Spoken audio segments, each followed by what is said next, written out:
Hello. Hey, how's everybody doing? We're doing great, Lily. How about you? I'm pretty good. Um, I went to work earlier and I still haven't showered yet, so I'm kind of stinky, but Yeah? But we're is it a vibing. good kind of stinky, though? Oh no, it's a I work landscaping, so it's like dirty, sweaty, stinky. I don't know. Sometimes you know the whole vibe where you're like on the beach and you get stinky, sweaty from like Yeah, the heat? And there's something about being stinky, sweaty in that way feels nice. And you eat like a sandwich in your Capri Sun. it's the sunscreen smell. It makes it better. Yeah, that's right. Alright, that's how you fix your stinky problem, Lily. Wear some Sunscreen. sunscreen. Everyone protect your skin. Um that's all I have to say. All right, Um so this week we're talking about Game of Thrones, which is exciting. I have not seen a ton of it. yeah. And what I did see was probably 5 or 6 years ago. Fun, fun. Yeah. It's I've watched Game of Thrones in a long span of time, so things are a little bit fuzzy, but I have rewatched a lot of older stuff, and the Nice. newer season is kind of fresh on my mind since it was released a No. year ago. Um, and there was a lot of drama pertaining to that last season, so Yes, I did hear about all the drama. um, but this is technically week 8. We did take a little hiatus. So technically this is like week 9 or 10, Right. which is phenomenal if you ask me. Um, It's pretty phenomenal. but officially this is episode 8 of our podcast, which is really fun. I've really been enjoying doing this with you, Lily. So, I've been enjoying it too. damn. All right. Well, let's get right into it then. Um, Yay.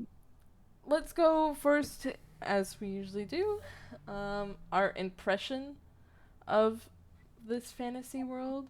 Uh, I'll ask you first, Lily, since you have, I don't know, perhaps a more narrow scope of it. Yes. From what I got, it's a very detailed, Mm-hmm. um, in-depth, large world with a lot of different characters that the show follows.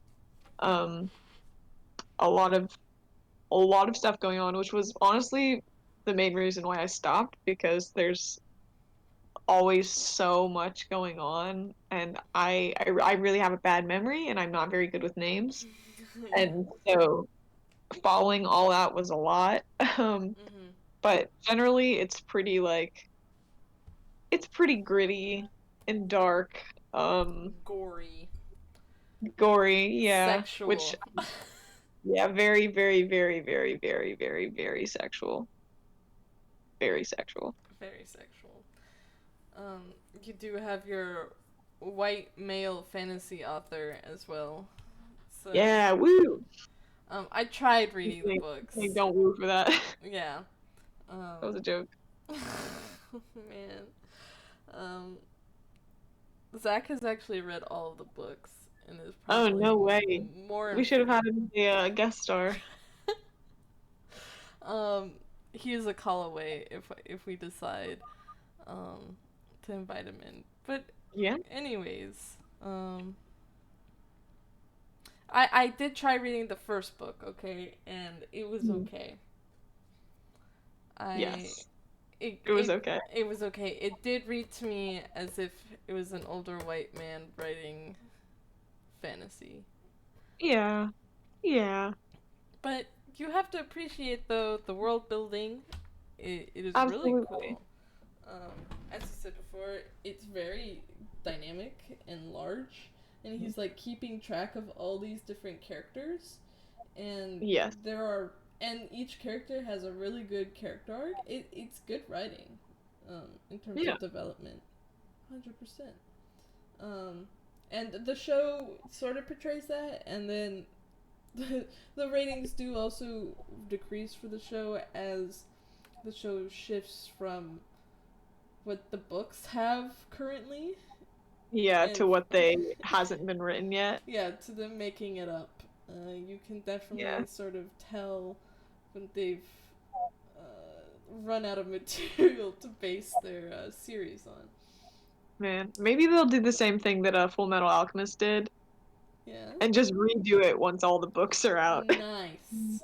Is that what happened with Full Is that why there's like Full Metal Alchemist and then Full Metal Alchemist Brotherhood? What's up with Yes, that? Brotherhood is the version that they redid after the books came out, and personally, Brotherhood for life. Don't talk to me about regular Full Metal Alchemist because I Oh. don't care about Oh shoot. Lily, tell him. Tell him. Okay.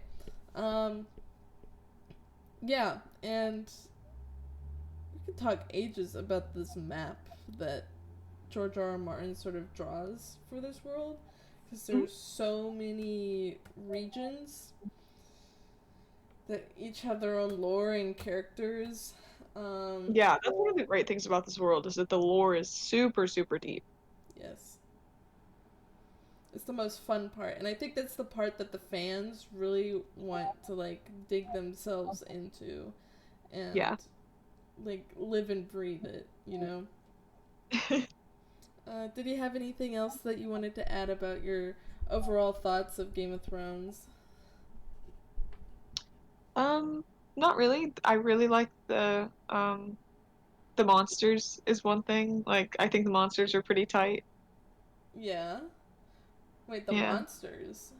I mean the quote unquote the like the things that we don't have on Earth, like the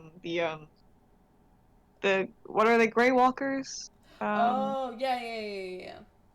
and like dire wolves and stuff like that. Just the oh, and the dragons. Oh, that's I right. guess. That's right. Mythical creatures. There we go. Yeah.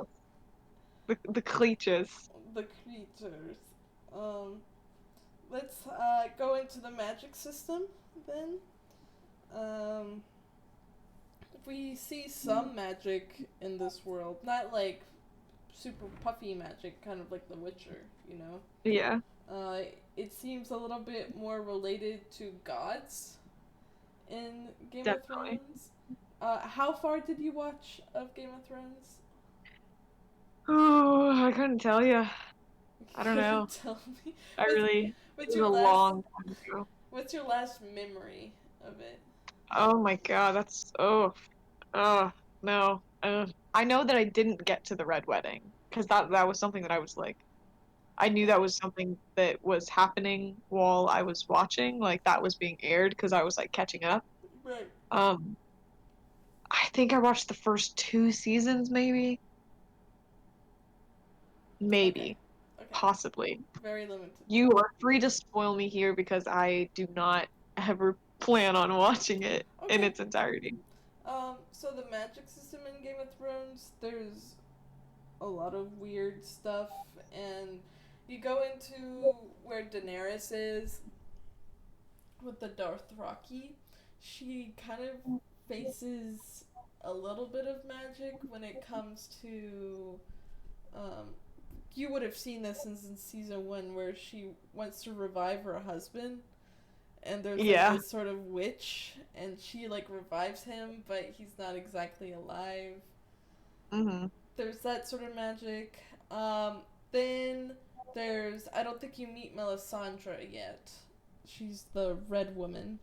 Yes, I actually did meet her Okay, at some yes. point. Um, She's the servant of the Lord of Light. yes, which is the most prominent form of magic, I believe, in this series, as the followers of Lord of Light seem to have this power to. Well, the one guy has the power to draw flame to his sword, Hmm. and then, the most importantly, to revive one another. Um, so the one guy, oh man, so many names. He gets revived like two times throughout the series, from Oh, like the beginning of the Lord of Light. I know this guy. Actually, I only did research on the Lord of Light and this guy specifically because we did a D&D one shot Okay. that one of my friends DM'd Hmm. where we were in the Game of Thrones world. And I think Melisandre was the final boss. Fun. It was very fun, yeah. Do you remember the name then, or No, of the guy, I don't. okay, that's fair. I can honestly Google it. Let's see, Lord Lord of Light's followers.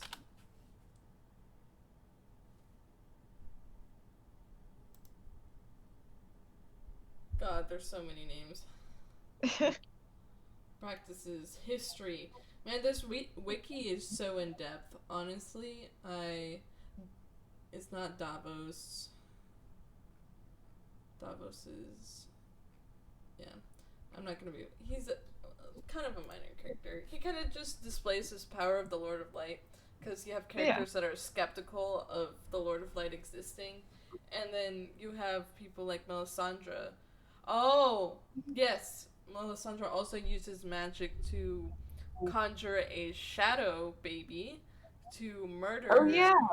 Yeah, to murder the one Baratheon prince. Another very intricate detail of Game of Thrones. Um, and then you have your magic, sort of, from Arya, where she follows the path of the faceless god, or the god of nothing, I'm pretty sure. That rules. Yeah. Did you see that? Or. I don't think so. Alright, so Arya goes into.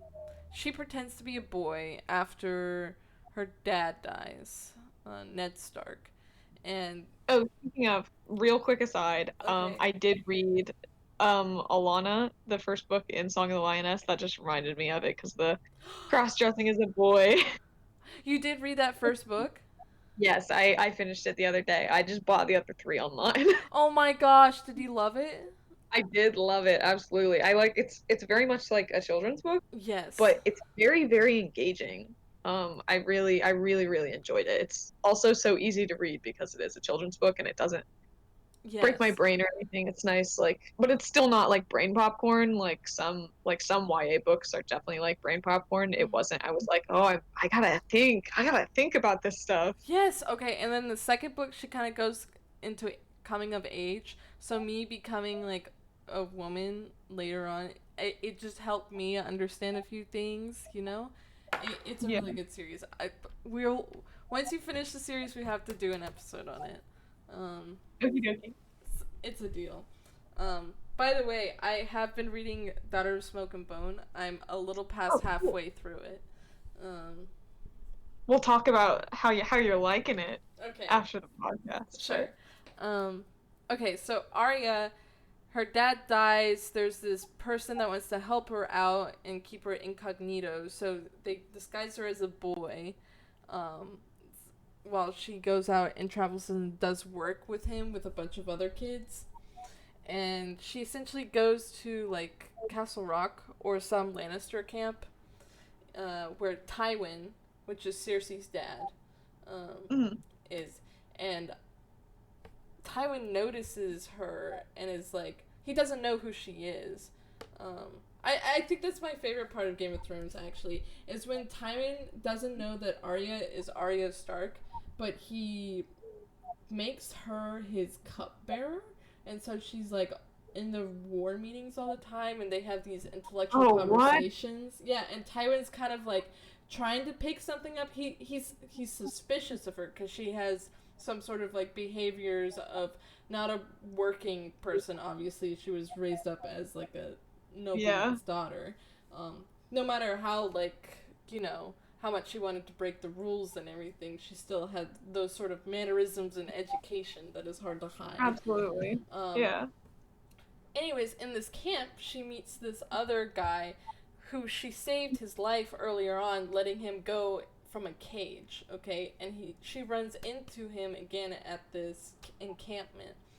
And he says that because she saved his life, he will grant her three wishes, um, as a follower of the many faced god, okay? And so he's essentially a master assassin, right? And the story Ooh.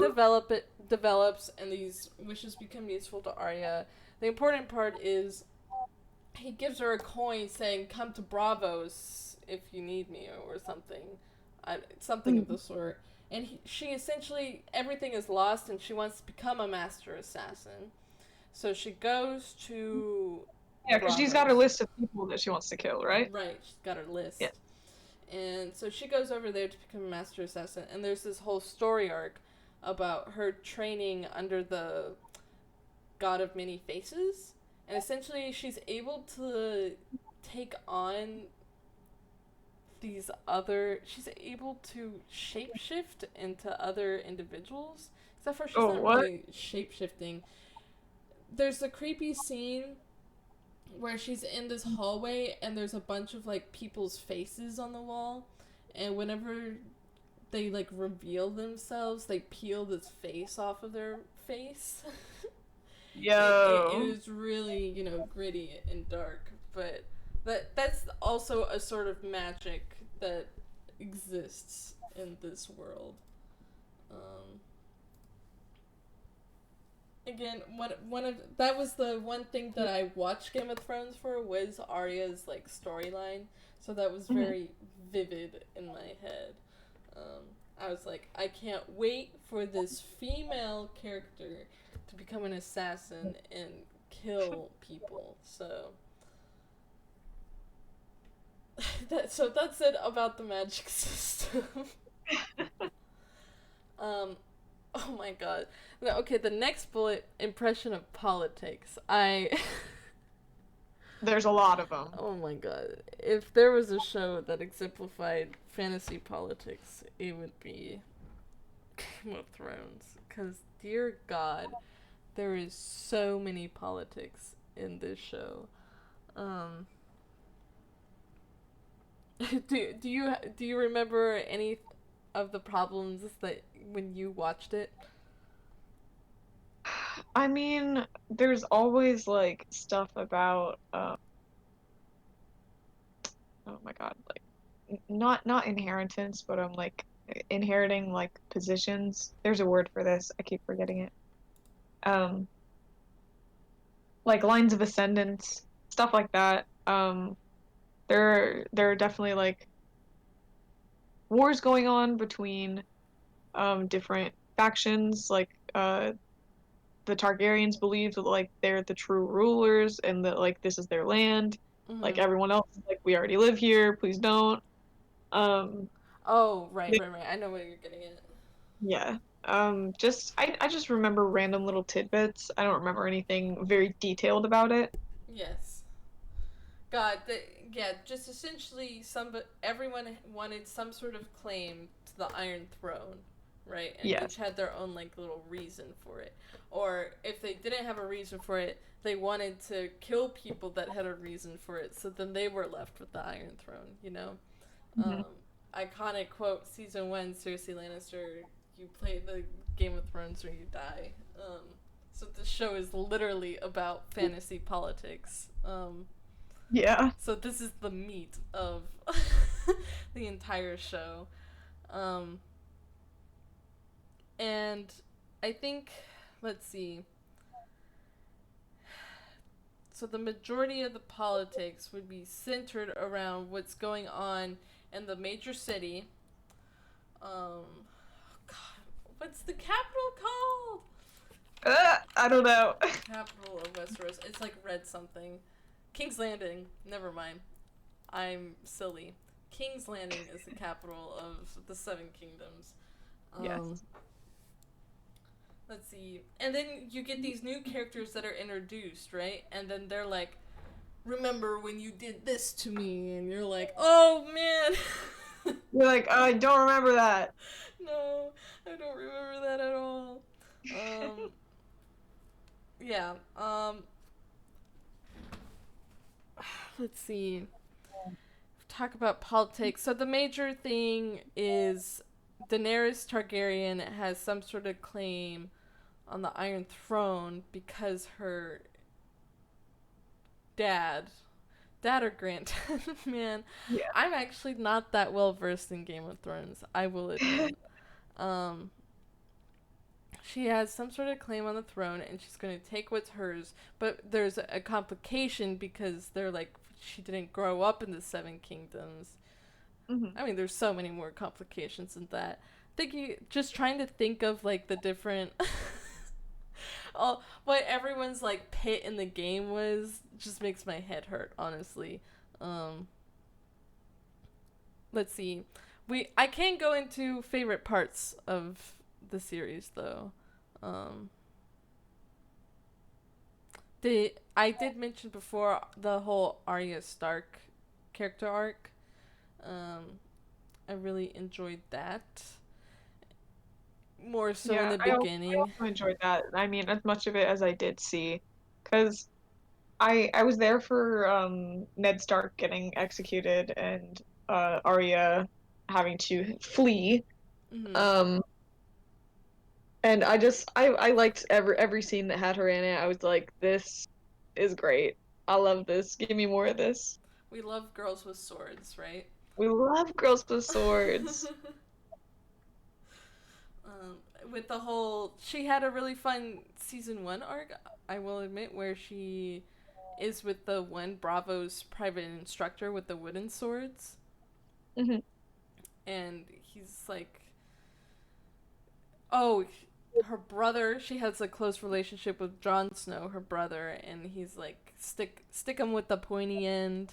Um, Yeah, and her instructor tells her, "What do we tell the god of death?" And they're like, "Not today," as they spar with their wooden swords. Um, yeah, let's see. And then there's the whole Sansa Stark was in love with Joffrey. She quickly realized that was a that was yeah. a Bad idea. Bad idea. bad idea later on. Sansa Stark really never caught a break with the boys that she was For real, for real. forced to be with. Um, let's see. Other favorite parts. Um, do you remember anything else that you particularly enjoyed the small amount that you did watch? Um, Man. I mean, obviously when Daenerys's husband, Khal Drogo, just pours molten gold on her shitty brother's head. Yeah. God, that's an iconic scene. I mean, they went off. They went off with that one. Yeah, she was like, "You want a crown on your head?" And then she pours the gold. Yeah, Yeah, iconic. I definitely love Daenerys's story arc. And again, definitely. the last season made me really upset as to how they concluded her storyline. Um, Yeah, I know about that, unfortunately. where she murders everyone in King's Landing because she went crazy, like her Because women are aunt. crazy. Yeah, because women are crazy. God, you Yeah, can't control them. You know, yep. absolutely Hormones. insane. Hormones. They can't handle power. They get emotional. They mix things up a little bit too much. Yeah, whatever. We don't care about it. And You most know what of I all, do like about this world? what? This is actually one of my favorite parts of the whole Game of Thrones universe is that the conlangs, the constructed languages that are made for this, Yeah. they are really super intricate. Specifically Dothraki and High Valyrian. Mm-hmm. Um, and it's just like it's really really awesome. I took a conlang class this past semester, and one of our texts was a book written by the person who created those languages, and it has like little um insights into how Dothraki like verbs are formed and how like High Valyrian like sentence structure works. Mm-hmm. And it's just like, oh, it's just so interesting because even though I'm not super interested in the show anymore or really want to read the books, like I can still enjoy the languages that have come out of it. Right. Um, when so were the languages developed when the show developed, or did I Yes, they or hired a linguist in order to make the languages. yeah? Did Yeah. George R. R. Martin not include? Did George R. R. Martin, when he wrote the books, just wrote the English version and then just said they said in Dothraki? Is that No, he actually had a good amount of words and phrases that were said in those languages. Not a ton, but like a good amount. okay? And then for the show, they brought in the linguist and said, okay, we need you to build a functioning language based on what is here in the books. Mm-hmm. Um, and he made some tweaks to it. I forget. I think it's Stevenson. I don't wanna mess it up. It's the book is called The Art of Language. Um, The arts of The what? Art of Language Invention by The Art of Language Invention from Horse Lords to Dark Elves, The Words Behind World Building. It's a book by David J. Peterson. And so they just gave him like all the words that they had from the language in the book and said, okay, figure out how Figure it these out. would fit into a language. Mm-hmm. And he got like notes from George R. R. Martin in order to be like, well, this is how this is pronounced. These are the kinds of sounds they have. This is how we want it to sound. Mm-hmm. Um, and it's interesting because you get different things from both of the languages, and you get different inspirations. It's just very cool. Like I like that in Dothraki they have the I think it's like the the guttural glottal stop. There it's Ooh. not a glottal stop. I think it's the epiglottal stop. I don't remember. Um, Actually, let me check. But it's pronounced like gl- gl- it's very like low in your throat. It's a very very cool sound, and it's not it's very fun to include in a conlang because it sounds very foreign. Right. Um. So you said that they were based off of other languages. Yeah, I mean every conlang has to draw from real languages. I mean, unless we're talking about art langs here, artistic conlangs, not there's a lot of different kinds and some are not necessarily built to be spoken or Mm-hmm. it's very very complicated because it's weird. A lot of people try to bend things and be like this now this is a language. It's like it's got only nouns and it's like oh shit. Huh. um it's there's a lot of stuff that goes into it. It's definitely worth looking into. I can lend you some books if you Sure, want. I would love that after I read Daughter of Smoke and Bone series. Definitely. Um, I'm actually curious. I'm willing to listen to you expand more about these languages in Game of Thrones. Oh, definitely. Pull a couple things up because I don't know them off the top of my head. Right. I'll pull up stuff about the Dothraki language first. So it's While two I'm doing that. languages, right? High Valyrian and Dothraki. Yeah. Yes. And then there's also like Low Valyrian, which it's to a certain extent mutually intelligible. People are able to understand each other who speak Low Valyrian and High Valyrian, but only like to an extent. Okay. 'Cause they are things get fuzzy in linguistics when you talk about what is a language and what is a dialect. Mm-hmm.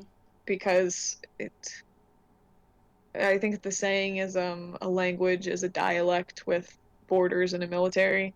Interesting. Yeah, it's very very fuzzy. No one actually can make a compelling argument for one or the other. Okay. Um, So it's just a tug back and forth. yeah. Okay. But with Dothraki, inspiration was taken from Estonian, Inuktitut, Turkish, Russian, and Swahili. That's cool because Ooh. you speak Russian, Clio. You know, I'm gonna have to go back and listen to some samples of Dothraki then and see if I can Mhm. hear some sort of nuances that sound similar to Russian. Um, I know that it is. I think it's in a agglutinating language. yeah. it's similar to English in the way that it does word order. It's got subject, verb, object, word order. So it's Mm-hmm. like the man hit the tree, Mm-hmm. Yes. you know, rather than the hit man the tree, which is the language that I created for that class is a verb subject object language. So mine does work that way. Okay. But they do have cases, which Dothraki is has well, cases? yes, I think What? they've got or at least they have attachable prefixes because Okay. the sentence that I'm looking at um has like a genitive possess like a possessive word Mm-hmm. um and a an instrumental word Okay. um Because with a whip I being can't, one word. I can't, What are the sorry. Um, I no, you're can't, good. I can't imagine Dothraki caring enough to do, um,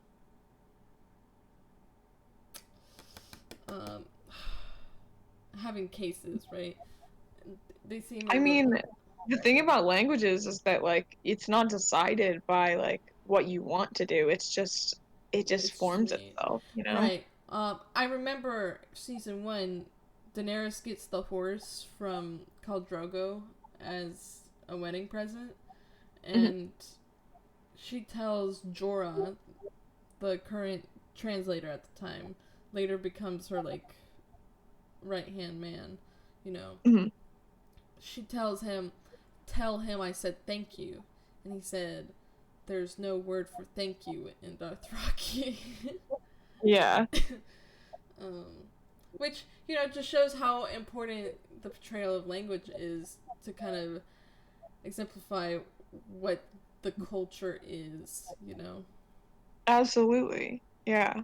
As I Um, was talking to your roommate Alex the other day, talking about the complexity of like Elven languages and saying that it mhm. was possible because they live so long, so they're able to develop more in their language. Yeah, which is very, very fun. Yes, it is a Um, cool thing to think about.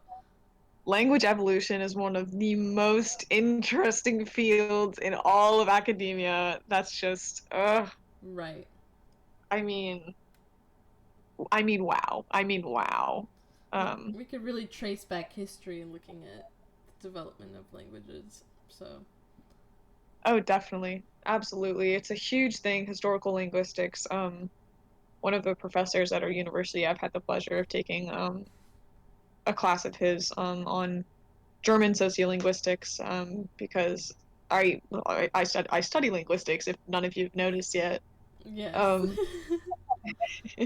and we traced a lot of the patterns because he specializes in German historical linguistics. hmm Um, and we talked a lot about the different dialects in Germany and what they branched off from, and Germanic and Proto-Germanic. Um, and hmm just it's just very, very interesting to me how sounds change, how words change, and that's why when people are always talking about like, oh, like how the kids speak these days, it's wrong, it's not right. Well, it is right. It's just changing. hmm And it's funny because that happens all the time throughout history. I mean, Right. it's always been like that in every culture. The elders are like, "Oh my God, are you kidding me? Like, you guys are wrong. You're saying it wrong. This isn't correct." And it's fun because with text speech and instant messaging, we have things are changing a lot faster, hmm especially in like in gamer circles. Gamer circles, yeah. Yeah. Uh, Accumulation of acronyms and memes. We have a new form of communicating through memes. Like, Yeah. And they we, change very, very quickly. yes, we all say like this phrase like, um, like, is that a weed? And it's like, oh, I understand what you're Yeah. referencing to. Um, see a road work ahead. I sure hope it does. Yeah, I sure hope it does. Yeah, it's that sort of like vibe and weird form of communication that you wouldn't imagine that we would be developing to understand. Hmm. Um, there's also, oh, what was I gonna say? Oh, like you said, when you read like William Shakespeare, he was speaking English, right? He was writing in English. Exactly. Yeah. It's just what is it? Middle English? I think it's Old English. No, Old English is you cannot you can't read Old English. You Okay. can probably get a little bit of it, but I've tried reading Old English and no. Okay. Never mind. I am not the Middle English linguistics is here. a lot easier to read.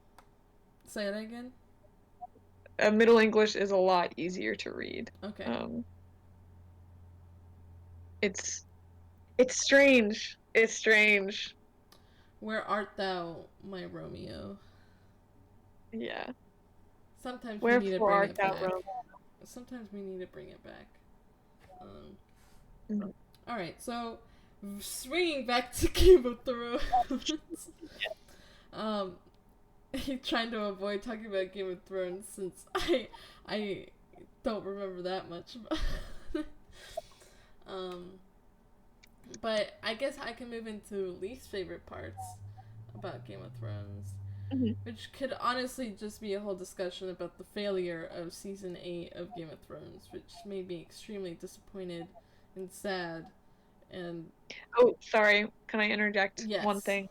please. Shakespearean English is actually modern English. It is distinct from Middle English, which Middle English is present in the Canterbury Tales by Chaucer, and then Early English or Old English is like Beowulf type. Oh, okay. Yeah. So Shakespeare was writing pretty close to what we have now. Interesting. Well, yeah, I mean, in general. It's just a lot of Mhm. interpreting what he's trying to say, I guess. I think it's more of Definitely. his, like, symbolism, you know? Yeah, because he does weave a lot of different Innuendos.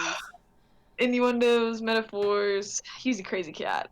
He was. Like, didn't he coin so many phrases and terms as well? Hmm. That, yeah, so. A genius. Um, Mwah. back to it though. Yeah, least favorite parts. Again, as the show strays off from the books, there's a lot of plot holes that open up and things that don't make any sense to me. But to disregard that and try to look at the parts that are good. Um, Perhaps there it is a little bit too sexual. It is. Okay, not Perhaps. perhaps. It is not perhaps. It is. A lot more sexual. Too sexual in season 1, and I think that was to attract viewership to show how scandalous the show was. Yeah. Um, Sort of They say, said we're HBO, we can do whatever we want. ooh, British TV. Um, um, yeah, I think it's a little bit ridiculous at certain points, and just kind of entertains a sort of gluttony for that. Um, Yeah. Other least favorite parts. I didn't find myself liking Stannis Baratheon a lot. I never really vied for him. I don't think you Yeah. were supposed to vie for him either. Um, No, definitely not. he cared for his daughter a bit. Yeah, which Uh, is cool. We respect that. yeah, until oh my gosh, in a later season, the Red Woman Melisandre tells him that she saw a vision and that he had to set his daughter on fire, and so that's what he did. Yeah. Yeah. um, let's see. I do not like Jamie and Brienne. I think Yeah, That was kind of that's silly. completely fair. Um, let's see, other least favorite parts. Did not like Ramsay Bolton. I mean, that's the show isn't bad because I didn't like Ramsay Bolton, but I just really did not like Ramsay Bolton. Um, he just got under my skin, I guess. And more so than Joffrey, I'd have to say. Um, Yeah, because Joffrey is so obviously bad, and it's just like, okay, he's a spoiled kid, kind of bad, and he did blatant, obvious things, but Ramsay, he was manipulative and extremely torturous. He was gonna make things yeah, as slow as possible, while Joffrey was gonna just make a mockery of you and then kill you right on the spot. yeah, Um, Not to mention what Ramsay did to Sansa. So, yeah. um, absolutely brilliant. Oh, I didn't like Theon. I didn't like Theon as a character. I don't know why everyone likes him. Uh, Don't. Is he the guy with the? He's kind of got the face. he's the Greyjoy that the Starks adopted, and then Yeah. that's the one that No, I don't. Ramsay. I don't care for him. Yeah, I don't care for him. He dies in the end, and you try to get this sort of redemption thing because he was very selfish and he did things that weren't great, and he regretted it, and he became like an emotional mess because Ramsay cut his peen off and Oh no. made him gave him a new name essentially.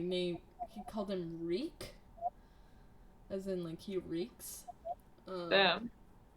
and so he kind of left this Theon personality behind and became this like sheepish character that abandons his friends and family all the time because of his trauma.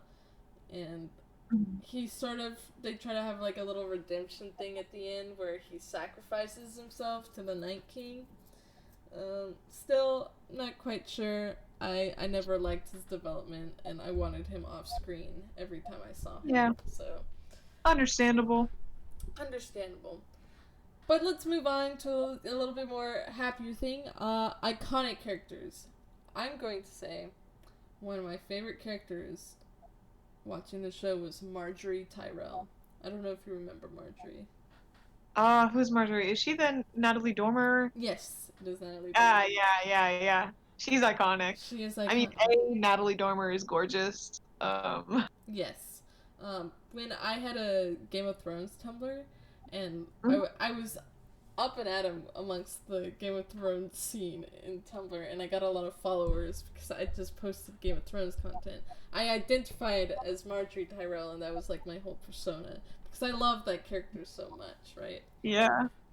Um, but she she was one of those like diplomatically manipulative characters that try to Which I use love. yes, she used her charm and this sort of charity to make people think that she was a mainly good-hearted person, but she knew the how the game was played and what are the sort of dirty things that she had to do, right?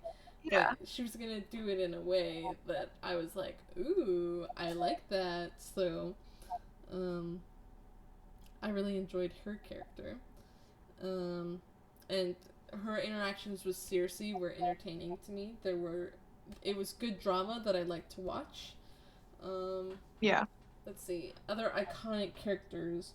Arya, we've talked about her. Um, Definitely. I do like Brienne though, woman with the sword.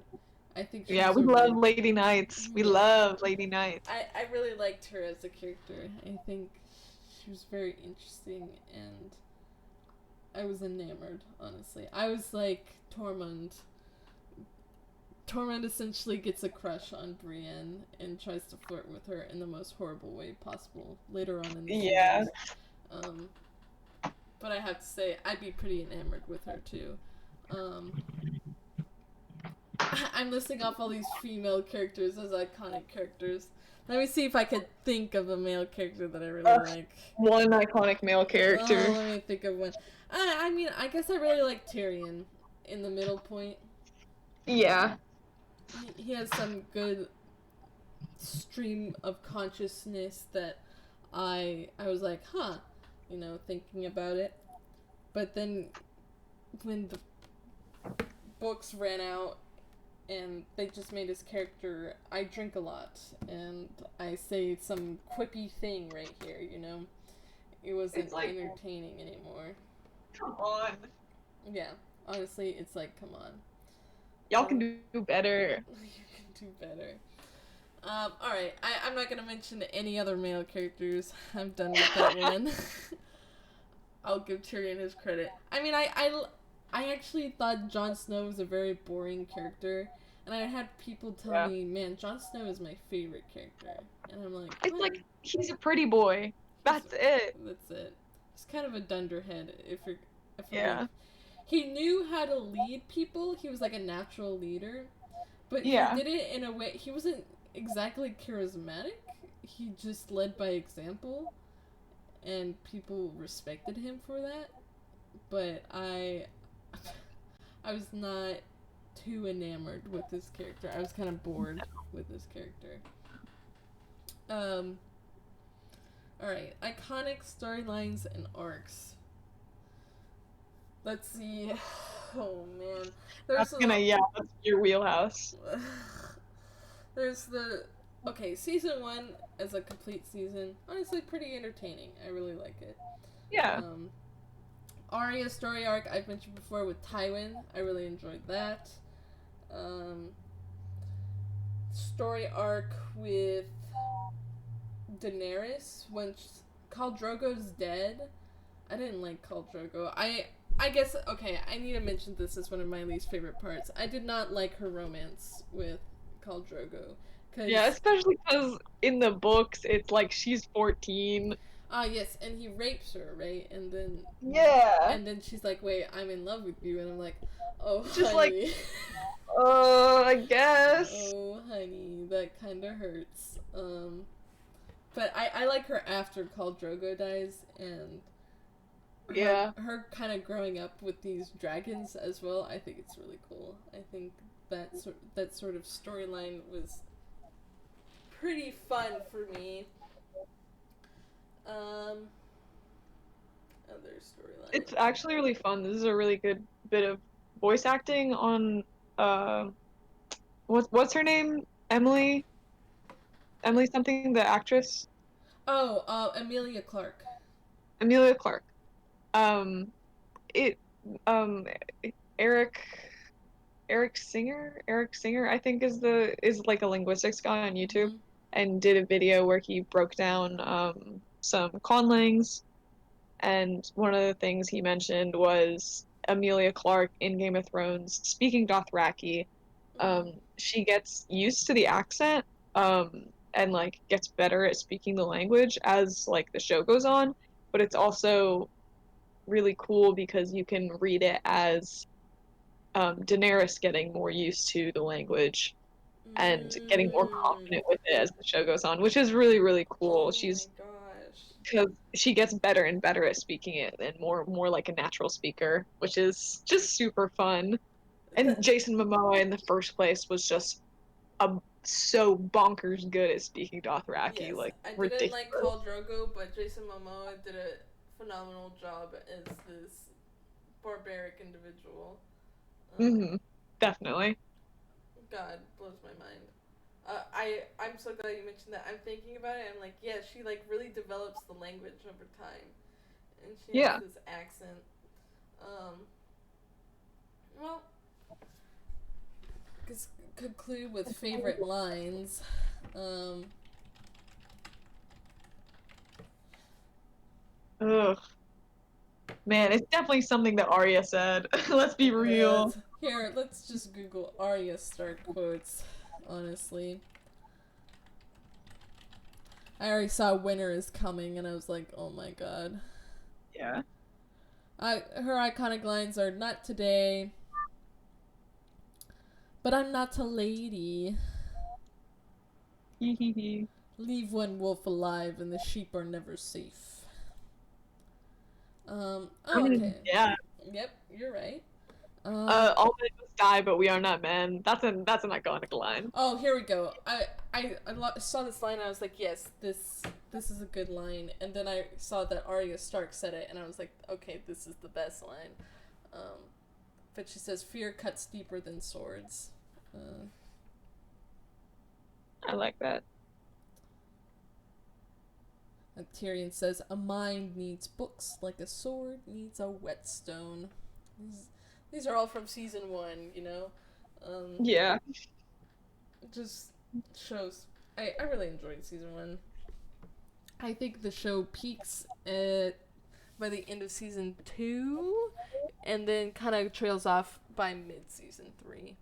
I think that's like the golden area of Game of Thrones, in my opinion. Oh, this is a good one. Power resides where men believe it resides. It's a trick, a shadow on the wall. And a very small man can cast a very large shadow. Ooh, who says I that? like that. That's Lord Varys. Okay, yes, that's the spy master. Well, former spy master.